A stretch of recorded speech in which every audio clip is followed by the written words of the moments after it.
Name. It derives from the value of the unitary displacement around 125 cc. The S stands for sport. Units made. 2 units were built, the first known as thick wing, the second copy, called Competizione.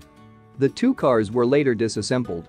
Ferrari made replicas in the late 1980s, starting with original drawings and images. Test. The car was tested and driven by Franco Cortese, the first Ferrari driver, in chronological order. The debut. The debut of the Ferrari 125S took place at the Piacenza circuit on 11 May 1947, entrusted to Franco Cortese and Nino Farina.